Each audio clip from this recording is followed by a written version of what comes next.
For you head out this morning on this Friday morning.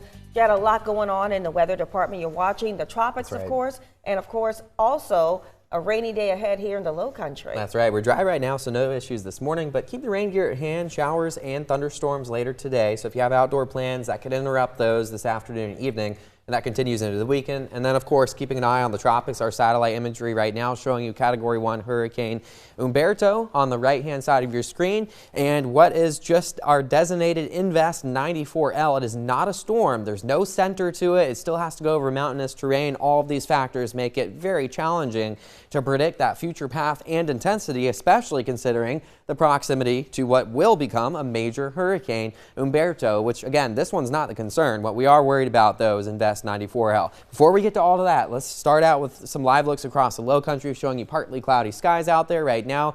Expecting temperatures to warm up quickly. We're already pretty warm on the beaches, nearly 80 degrees right now. 76 at the airport, even Kingstree this morning at 70 degrees. We'll hang out to these mid-70s at the airport over the next several hours. By 9, we start to warm up quickly. Again, expecting overall pretty fair weather for the first half of the day. The second half of the day features showers and thunderstorms as we reach generally the upper 80s to near 90 degrees away from the coast. Why do we have showers and thunderstorms on the rise? Well, southwest flow aloft, moisture pulled in from the Gulf, and a cold front. That's all it takes to get some of these showers and thunderstorms. Has nothing to do with the tropics, but all to do with this front that stalls out into the weekend, keeping that rain chance going into Saturday and also into Sunday too. So just keep that in mind. Rain gear nearby throughout the course of the weekend. Certainly something you'll probably want.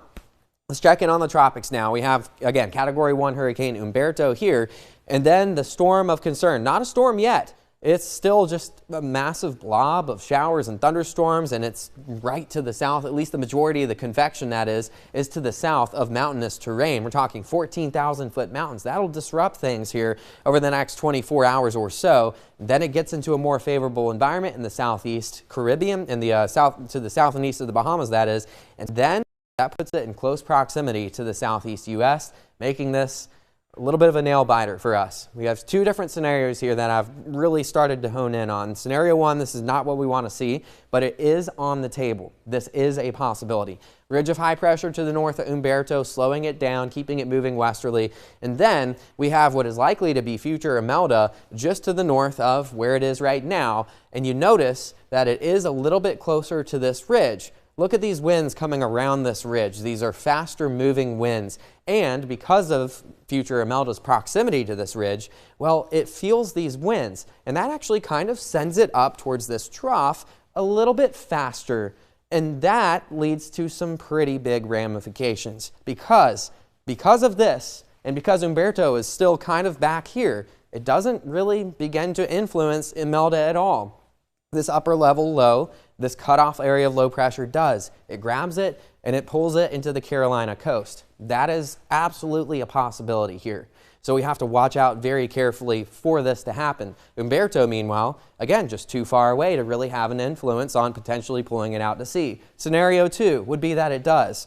Here's the ridge, here's Humberto. You notice that this time, future Imelda is farther off to the west, so it's not feeling these winds quite as much. It's still moving to the north, but now it's slower. And because of that slower movement, Humberto is able to catch up. And then you get an influence here, and the influence would be, well, it kind of pulls it back a little bit, just in time, potentially, to keep it from making landfall. It's a close call. It's a nail biter. But in this scenario, the landfall would be avoided.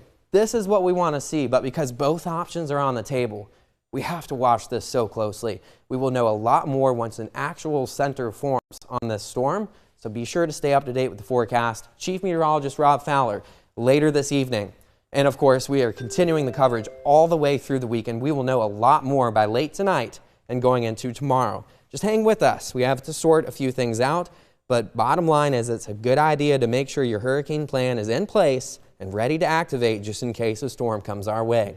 So as far as the next several days, cold front, showers and thunderstorms. We go from the upper 80s today to the low 80s over the weekend. A little bit of a question mark for early next week. If we do see impacts, it would likely be, again, that first part of next week, probably late Monday or going into Tuesday.